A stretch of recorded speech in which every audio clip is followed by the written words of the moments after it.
नमस्कार, मैं रविंद्र कुमार मीना, सहायक आचार्य भूगोल।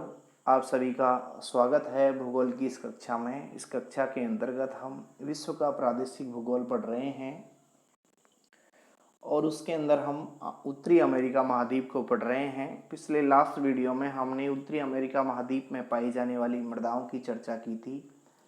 आज हम उत्तरी अमेरिका महाद्वीप के अंदर पाई जाने वाली वनस्पति की चर्चा करेंगे। यहाँ पे ये मैप नज़र आ रहा है जिसके अंदर अमेरिका महाद्वीप के अंदर पाई जाने वाली विभिन्न प्रकार की वनस्पति नज़र आ रही है। सबसे पहले हम चर्चा करते हैं कि ये नेचुरल वेजिटेशन होती क्या है, अर्थात प्राकृतिक वनस्पति क्या है। दूसरा है कृत्रिम वनस्पति, जिसे मानव खुद पैदा करता है, लेकिन जिसको नेचर पैदा करती है उसे हम नेचुरल वेजिटेशन अर्थात प्राकृतिक वनस्पति कहते हैं। प्राकृतिक वनस्पति का जो प्रकार है वो मुख्यतः किसी पर्टिकुलर एरिया में पाई जाने वाली क्लाइमेट, वहाँ का धरातल और वहाँ की मिट्टी जो है, ये मुख्य निर्धारक तत्व होते हैं जो उस एरिया के अंदर पाई जाने वाली वनस्पति का निर्धारण करते हैं। जलवायु की विविधता के कारण अब हम पर्टिकुलर नॉर्थ अमेरिका की चर्चा करते हैं। तो हमने लास्ट वीडियो में देखा था कि अमेरिका महाद्वीप के अंदर विभिन्न प्रकार की क्लाइमेट है। उस विविधता के कारण यहाँ पे विभिन्न प्रकार की वनस्पति मिलती है। अब प्राकृतिक वनस्पति जो है वो किस प्रकार से डेवलप होती है, तो प्राकृतिक वनस्पति भौगोलिक दशाओं में स्वतः विकसित होने वाला पादप समुदाय है। और पादप समुदाय की चर्चा होती है तो पादप समुदाय के अंतर्गत पेड़ पौधे, झाड़ियाँ और घास को सम्मिलित किया जाता है। अर्थात किसी पर्टिकुलर एरिया में प्रकृति के अंतर्गत, प्रकृति की दशाओं के अंतर्गत स्वतः विकसित होने वाली जो भी पादप समुदाय है वो उस एरिया में प्राकृतिक वनस्पति कहलाता है। इन पादप समुदायों में आकार, स्वरूप और ऊंचाई के आधार पर भिन्नता होती है। यह जो भिन्नता है जलवायु और धरातलीय जो उच्चावच है, अर्थात विभिन्न प्रकार की जो स्थलाकृति है, उसके कारण पैदा होती है। इनके आधार पर वनस्पति की संरचना और स्वरूप में भी भिन्नता आ जाती है और इस प्रकार किसी क्षेत्र की वनस्पति का निर्धारण किया जाता है। नॉर्थ अमेरिका में हम देखें तो लगभग 8 प्रकार की वनस्पति पाई जाती है, या यूं कहें कि वनस्पति के प्रकारों के आधार पर नॉर्थ अमेरिका की प्राकृतिक वनस्पति को 8 भागों में विभक्त किया जा सकता है। जिसमें पहली है टुंड्रा वनस्पति, दूसरी कोणधारी वन, तीसरा शीतोष्ण वन, चौथा शीतोष्ण घास के मैदान, पांचवा पर्वतीय वन, छठवां उष्ण आर्द्र वन, सातवां भूमध्य सागरीय वनस्पति और आठवीं है मरुस्थलीय वनस्पति। अर्थात अमेरिका को पूर्व से पश्चिम, उत्तर से दक्षिण अगर हम वहाँ की प्राकृतिक वनस्पति को देखें तो वो लगभग 8 प्रकार की वनस्पति नज़र आती है वहाँ पे। इस मैप में आप देखिए कि ये 8 प्रकार की वनस्पति आपको नज़र आ रही है, जिसमें पहली जो वनस्पति है वो है टुंड्रा। ये वाला जो पार्ट है, ये बिल्कुल इसके ऊपर वाला जो पार्ट है, यहाँ से हम देखेंगे कि ये पार्ट नंबर 1 और मिट्टी है ये टुंड्रा। इसके अंदर कनाडा का उत्तरी भाग, ग्रीनलैंड, अलास्का जो क्षेत्र है जो पूरे वर्ष भर हिम से आच्छादित रहता है।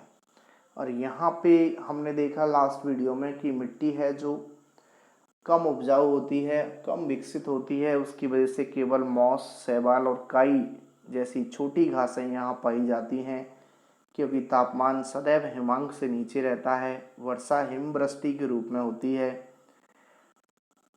और ये जो वनस्पति है वो टुंड्रा प्रकार की वनस्पति है। लेकिन इसका जो दक्षिणी भाग है वहाँ पे ग्रीष्मकाल में अधिक तापमान हो जाता है, बजाय इसके तो बर्फ़ पिघल जाती है, तो वहाँ पे लाइकेन, बिलो, पाइन, बर्च आदि के वृक्ष मिलते हैं। तो टुंड्रा जो है विरल वनस्पति वाला या वनस्पति विहीन क्षेत्र है। ये नंबर 1 जो प्रदेश है नॉर्थ अमेरिका का उत्तरी भाग ये टुंड्रा वनस्पति है, जिसे हम कहें तो बहुत छोटी वनस्पति या वनस्पति विहीन प्रदेश। दूसरा है, इसके नीचे हम देखें कि कोणधारी वन या टेंगा। ये कोणधारी वन या टेंगा का ये क्षेत्र यहाँ आपको नजर आ रहा है अमेरिका के अंदर। ये वन जो है, नंबर 2 जो वन है, जो टेंगा है, इनको आप ध्यान रखिए कि ये केवल उत्तरी गोलार्ध में पाए जाते हैं, दक्षिणी गोलार्ध में टेंगा वन नहीं पाए जाते हैं। यह वनस्पति टुंड्रा प्रदेश के दक्षिण में है, अर्थात पहले वाली जो है उसका जो दक्षिणी भाग है उसके अंदर ये वनस्पति है, और इसका जो अधिकांश पार्ट है वो इस महाद्वीप में कनाडा में है। इस महाद्वीप में जो टेंगा वन प्रदेश है उसका विस्तार कनाडा, उसके बाद अलास्का और संयुक्त राज्य अमेरिका का जो तटीय भाग है वहाँ पे टेंगा के वन पाए जाते हैं। इनकी पत्तियाँ नुकीली होती है, बिल्कुल सुई की तरह, इसी कारण इन्हें कोणधारी वन कहते हैं। और टेंगा वनों का एक और नाम है, ध्यान रखना, उसे बोरियल वन के नाम से जाना जाता है। और इसके अंदर स्प्रूस, पाइन, फर, चीड़ और हेमलॉक जैसे वृक्षों की प्रधानता है। कनाडा में टेंगा क्षेत्र में पाए जाने वाले कोमल वृक्षों की जो लकड़ी है उसका व्यवसाय विश्व में अधिक होता है। लकड़ी काटने का जो क्षेत्र है या काटने वाले का जो व्यवसाय है लकड़ी काटने का, यहाँ पे उसे लम्बरिंग कहते हैं। और इस व्यवसाय के अंदर जो लोग लगे होते हैं, जो मुख्यतः लकड़ी काटते हैं, उनको हम लम्बरजैक के नाम से जाना जाता है। इनका काफ़ी उपयोग है क्योंकि यहाँ एक ही प्रकार के वन बड़ी संख्या में है जो पाए जाते हैं। ये वाले पार्ट में अगर हम देखोगे तो यहाँ पे मिलेंगे आपको शीतोष्ण टेंगा वन। ये अलास्का और पश्चिमी भाग है उत्तरी अमेरिका का। इसके अंदर भी चीड़, स्प्रूस, लार्च, चेस्टनट, ओक जैसे वृक्ष हैं जो पाए जाते हैं। नंबर 4 पे हम देखें तो प्रेरी या शीतोष्ण घास के जो मैदान हैं वो ये वाला पार्ट यहाँ आपको अमेरिका का ये नज़र आ रहा है, जिसे हम प्रेरी घास के मैदानों के नाम से जाने जाता है। ये संयुक्त राज्य अमेरिका और कनाडा में जो रॉकी पर्वत की छायावर्ती वाला भाग है वहाँ पे पाया जाता है। यहाँ पे तापमान अगर हम देखें तो ग्रीष्मकाल में लगभग 25 से 32 डिग्री तक और शीतकाल में 15 डिग्री सेंटीग्रेड तापमान होता है। और वार्षिक वर्षा जो है लगभग 25 से 75 सेंटीमीटर के बीच इस एरिया में होती है, जो यहाँ पे वृक्ष और घास के लिए पर्याप्त है। यहाँ ग्रीष्मकाल में घास पनपती है जो 3 से 4 मीटर तक ऊंची हो जाती है, और वो घास जो है पशुओं के लिए काफ़ी पौष्टिक है। और यहाँ पे बड़े बड़े पशु फार्म खुले हुए हैं। इसके अलावा देखें तो कई जगह घास के मैदानों को साफ करके विस्तृत व्यापारिक कृषि है जो की जाती है। नंबर 5 पे आप देखोगे तो ये डार्क वाला जो पार्ट है, ये और ये, अर्थात ये रॉकी पर्वत का जो क्षेत्र है, यहाँ पे पर्वतीय वनस्पति पाई जाती है और ये विविध प्रकार की होती है और पर्वतीय भागों में पाई जाती है। तो यहाँ घास और कोणधारी वन भी पाए जाते हैं। बाकी आप देखते हैं कि अत्यधिक मिट्टी के कारण यहाँ अपर्दन भी खूब होता है।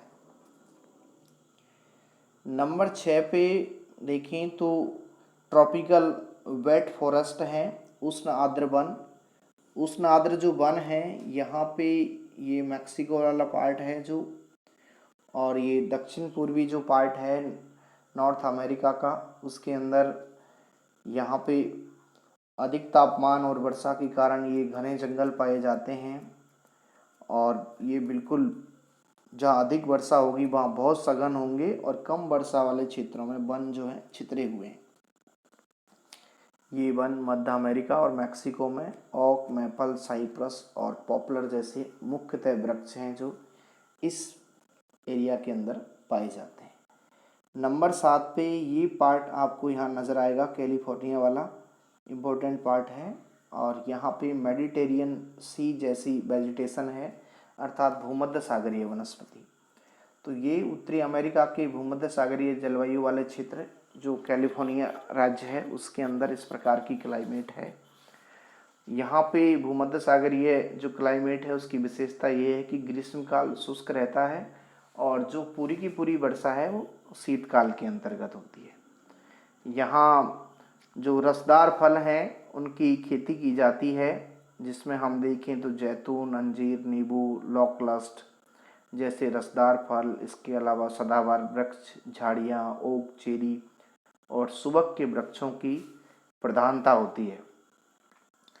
इनकी विशेषता है इन वृक्षों की भूमध्य सागरीय क्लाइमेट की कि इनकी छाल मोटी, जड़ें लंबी, पत्ती कांटेदार होती है ताकि जो ग्रीष्मकाल की शुष्कता है उसको ये सहन कर सकें।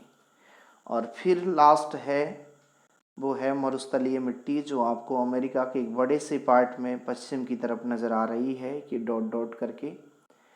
ये संयुक्त अमेरिका का जो कोलोराडो क्षेत्र है वहाँ पे इस प्रकार की वनस्पति है। मरुस्थलीय क्षेत्रों की विशेषता होती है कि वहाँ वर्षा से अधिक वाष्पीकरण होता है और तापमान अधिक रहता है, जिसकी वजह से वहाँ पे वनस्पति है जो पनप नहीं पाती, और जो वनस्पति होती है वो कांटेदार वृक्ष होते हैं या झाड़ियाँ होती हैं। उनकी जड़ें लंबी, छाल मोटी, पत्तियाँ कम और कांटे अधिक पाए जाते हैं, क्योंकि वो इस वजह से उनके अंदर उच्च तापमान और कम वर्षा को सहन करने की क्षमता है जो विकसित हो जाती है। तो ये है natural vegetation of north America का क्लासिफिकेशन, जिसमें विभिन्न प्रकार की जो वनस्पति है वो नॉर्थ अमेरिका के अंदर पाई जाती है। टुंड्रा, टैंगा, शीतोष्ण वन, शीतोष्ण घास के मैदान, पर्वतीय वनस्पति, उष्ण आर्द्र वन, भूमध्य सागरीय वनस्पति, मरुस्थलीय वनस्पति, ये प्रकार हैं जो वहाँ पाए जाते हैं। नेक्स्ट वीडियो के अंदर हम economic and demographic pattern of north America की चर्चा करेंगे। Thank you.